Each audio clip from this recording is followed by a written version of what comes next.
Hey friends, welcome back to Roller Coaster Tycoon. This is scenario number 2, Dynamite Dunes. I have a confession on this one. I cheated, but just one little cheat. I had this specific vision in my head of a huge water log flume drop underneath a bridge coming into the park, and the log flume, like the standard base log flume in the game, doesn't allow for steep drops. Our OpenRC-T2 lets you do a steep drop with it, but it looks funky, because the boats don't actually have the steep sprite drawing, so it doesn't look right. So the one cheat coming into this scenario was I went into the object selection and I unlocked the splash boats just so I could do this. Lowered down a little, I guess you call it a lake, or a pond, but it's meant to be like a river, right? Because we're building an oasis in the desert is the concept here. So got a bridge right in the entrance gate of the park, going over this really cool interaction with the splash boats ride. And we're going to go into a plaza here with the merry-go-round, which I think we called the Camel Crusaders. Some of the names don't necessarily make sense, but that just struck me at the time as something that sounded cool. So anyway, we're going into a tunnel right after this drop, and it's just going to meander underneath the plaza, and the entrance to the splash boats is going to be under the big giant sand dune. I've seen some playthroughs of this scenario where people will flatten the sand dune to give you more space in the park, and it's just incredibly expensive to do that in this scenario, so I opted to sort of build around it. And I mean, if the park is called Dynamite Dunes, in my thinking, it's like, well, it's going to have a big giant dune in the middle of the park. So it made sense to me. We called our splash boats the Dynamite Falls, and it's got that awesome steep drop. I love that ride. That actually, if you think about the scale of the guests in this game, that is a huge drop for this boat ride. But here we are putting in a bridge cover, and I'll tell you what, I just, and I mean just, as a grown man, just realized I did some research and figured out that you can easily set the height of the scenery that you want to place in this game to match another piece of scenery by just hovering the cursor over the piece of scenery that you want the height at, and holding the control key, and it'll just keep it at the same height. So you'll see me in this scenario, and also I've done a playthrough of Leafy Lake where I really am riding the struggle bus on trying to get the scenery pieces at that same height. But anyway, we're building a little elevated plaza here for the infamous Red Shirt Robot food court. It's going to make a reappearance a couple of times in this scenario as well. But I really like this idea of you come in over the bridge into the entrance plaza with the merry-go-round, and then off to the side there's sort of this little, I don't know if you want to call it like an alleyway or something like that, with this building up here on top with food and drink and the restrooms, and then we're going to put another building at the bottom of the dune there as well. Kind of make it feel a little bit, I guess, kind of like a main street, but it's off to the side and more secluded, so makes it comfy, cozy. And we're going to throw in a little scrambler or twist right here next to the merry-go-round. And this is kind of what I was talking about, or I'm not sure if I mentioned it before, but one of the things that I really kind of struggled with this scenario versus the grassy scenarios like Forest Frontiers and Leafy Lake, which is coming up next, is just, man, the foliage makes such a difference in the look of the park. And just the ability to kind of spam some trees makes everything pretty. And, well, when you're in the desert landscape, it just feels a little odd. I mean, even like putting these palm trees in, I tried to make it feel like an oasis here at the Dynamite Falls entrance. But they just almost feel so out of place having some greenery. So kind of struggled with that, making it feel cohesive and put together in this desert biome here. But here we are putting in that second building down on the bottom. I don't think, I'm trying to remember here, but I don't think there's any function to this building. I think it's just a show building. And here I am once again struggling with the height of the scenery. Man, if If child me had known how easy it is to build buildings with the hold control to keep the height the same, my goodness. Unbelievable that I just found that out. That's embarrassing. But hey, we know now, and it won't be nearly as much of a struggle. So we're going to move over to a new area and make a plaza around this coaster. This is the mini coaster with the, I guess it's the cars, or I think that's the name of it anyway, the cars on the trains themselves. But I kind of mixed a little bit of an odd theming, I guess. I think the generic default with Dynamite Dunes is to do either like a Western town or Egyptian theming. And I just kind of wanted to do my own thing, make it a little bit industrial. So this is meant to be a very loose representation or general representation of an urban industrial area within the park. So this one, I believe we called this ride the Dusty Taxi Service or something like that. We'll get to it here in a minute. And then we themed the area just a little bit to feel a bit industrial. Even though we don't have the industrial stuff unlocked, the scenery pack, that would have been helpful. But sometimes we just have to make it up as we go along. But we're going to throw in the queue and the exit path, and we'll put a plaza down there underneath as well. I think by the time I got to the end of this scenario, I was a bit fed up with, there's plenty of space, but the realism that I'm trying to go for, and I'll be the first to admit, I'm not a theme park designer or anything like that, so realism is probably in air quotes, but I want it to feel plausible, I guess is the best way to put it. So with that, it's like it can be a little difficult to fit in these queues and the exit paths and whatnot, because I want it to feel as though I could actually walk around this park and it wouldn't be insane. I know a lot of people have fun with the original RCT with, making these insane coasters that are obviously going to break a neck or something. But I try to go for something a little more plausible than that. So by the time I got to the end of this scenario, especially when we get to the suspended swinging coaster, man, that thing really gave me a run for my money. So some of this, trying to cram queues and exit paths in started to get a little tiresome for me. Anyway, back to the topic. We put a haunted house here, and I like to put these fake paths right in front of the entrance of the haunted house to make it feel like, a manor. And the one in Leafy Lake coming up, actually, I really love the way that haunted house turned out. It's such a cool look. It actually anchors the entire area for sort of a spooky theme, but a little more generic than that. And then the Ferris wheel that we put in here, once again, loosely theming. I didn't go too crazy with it, but the concept was this would be like a water wheel for, a mill along the river or something like that. So that's what we called it, the water wheel. And then I wanted to make this a little more plausible with putting the grass and dirt texture around the water. We're in a desert, so it wouldn't make sense for the sand to just contain a bunch of water. So I wanted to make that a little more plausible. Here we go again with the infamous Red Shirt Robot food court. It probably gets a little boring seeing this over and over, but it just works well, and you can fit it pretty much anywhere. It's like a 2x3 footprint, and I don't know, it feels like you could spam a few of these along a pathway and make a nice Main Street. Here's some more struggling with the scenery.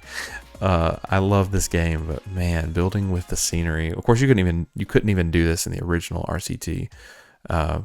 With RCT 2, you were able to use the shift key and start to elevate scenery and stuff. But man, it's a fun game, and I love making it look, sort of lived in and real. But man, it is difficult sometimes with these scenery pieces. But I wanted to make a cool entrance gate here with like I said, the loose theming of the urban area, and with the taxi theme. That's why we went with the yellow and the black. So I think it turned out really nice. Yeah, here we go. We called it the Dusty Trails Taxi Service. and I was fiddling around with the signs here. It's a little interesting in the game trying to get these the way that you want them, but finally landed on something I liked. And we've got those nice towers, and we're going to put some fencing in to anchor that entrance in there, and then we'll use some of the ground texture as well.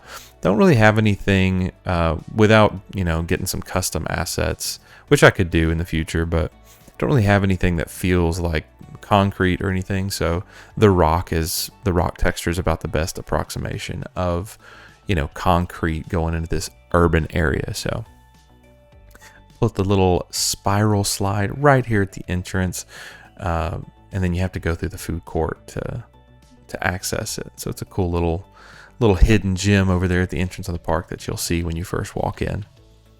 And here we're going to start on our first quote-unquote real coaster in the park, a wooden coaster. I have such a habit of building these just a little bit too big, and I know that obviously there are some huge wooden coasters IRL, but in this game I just struggle to make them feel like they are an appropriate size for the scenario I'm playing. I think I landed somewhere in a decent, happy medium on this one. It's not gargantuan necessarily, but even this one I feel like could have been just a little bit smaller scale. I do like the way it sort of hops over the dunes and what do you call it? Is terrain conforming. That's what I'm looking for. I like the way it conforms to the terrain. It feels like I said, it feels plausible. And one tip that I picked up as an adult anyway, coming back into RCT versus when I played as a kid. Man, when I was a kid, I would always just start with the station and just kind of pick a random spot and start building. But man, it makes so much sense.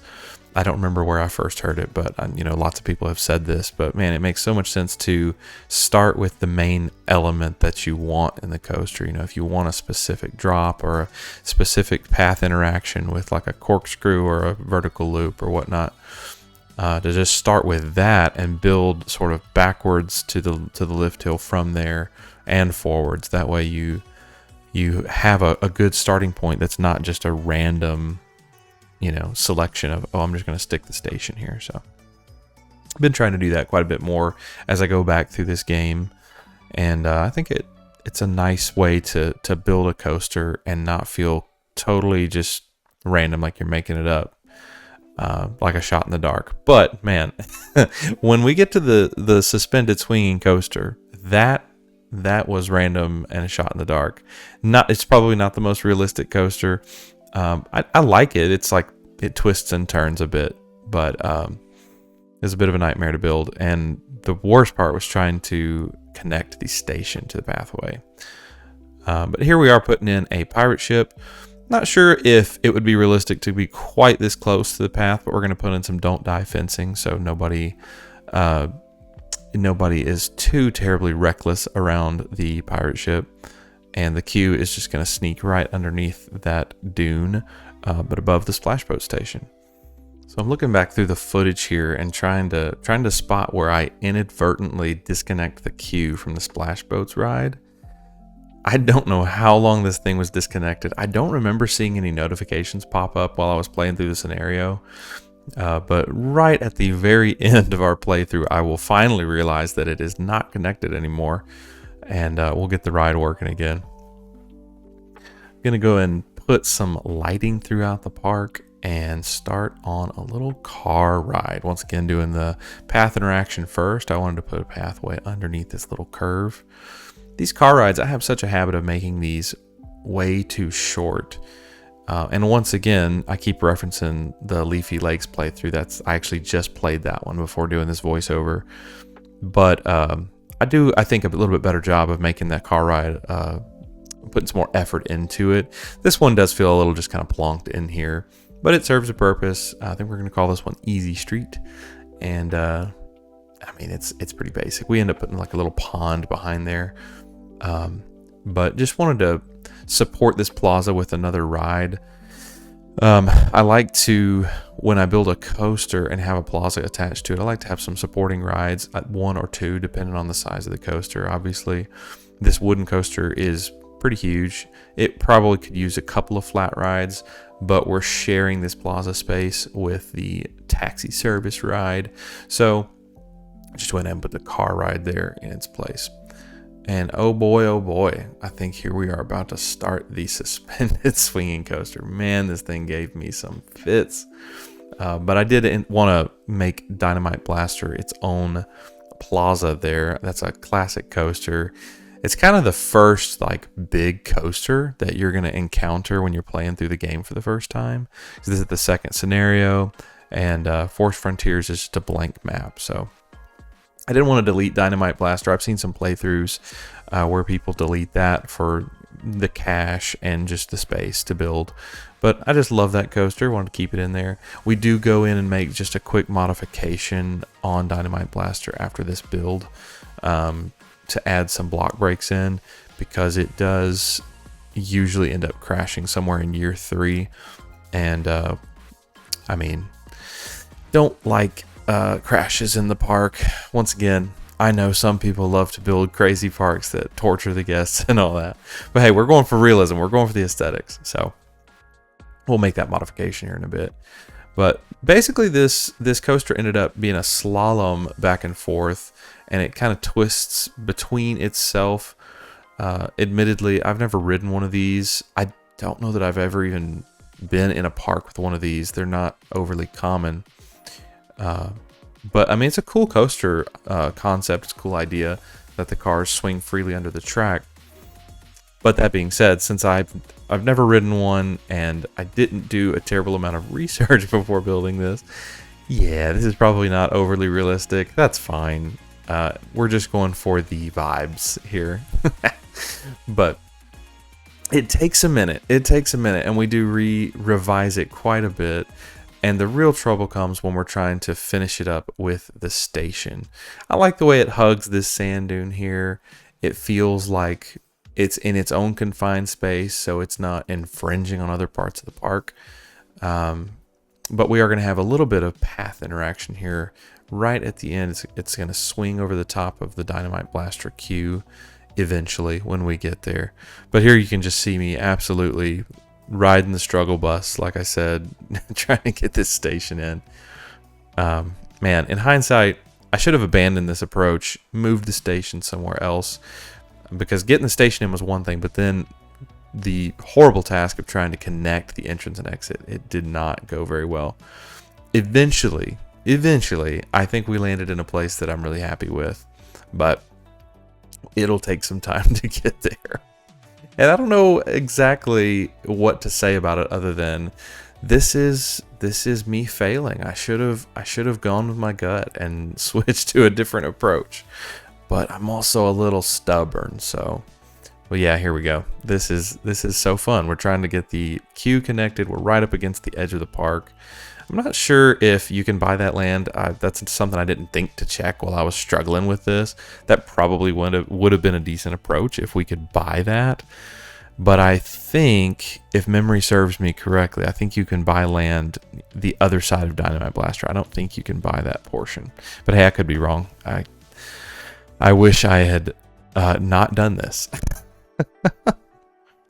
But anyway, we will continue to struggle. We will eventually figure out that turnaround right at the end of the coaster is a little bit too close to be able to fit both the exit path and the entrance queue right there on the station. And also, really, I should have built the station in a location where I could put the entrance and exit on opposite sides. That usually works a bit better, but like I said, I'm a bit of a stubborn, so here we are having to go back and revise things over and over again, having to redo the lift hill and that first drop to get everything reconnected. But basically, I needed to raise the station up just one tile so that I have enough room to fit in the pathway, and it's still not quite right. I'm going to have to extend that. Yeah, here we go. I'm going to have to extend that over just one more tile to give us enough space. It's a bit odd. I think it's plausible. I don't think it's totally out of the realm of possibility, but yeah, this does feel a little more crammed in than I prefer to do. Though I will say that the the coaster going over the top of the Dynamite Blaster queue. That's pretty cool. I mean, if you were in line for Dynamite Blaster, you'd have a little bit of an interaction there. And then since the supports for the exit were not, or the exit path were going to be, just kind of floating above the entrance queue, it made sense here to tunnel everything. So we're going to make a cool little tunnel network for the queue, and then also the exit path will be on top of the whole, raised pad.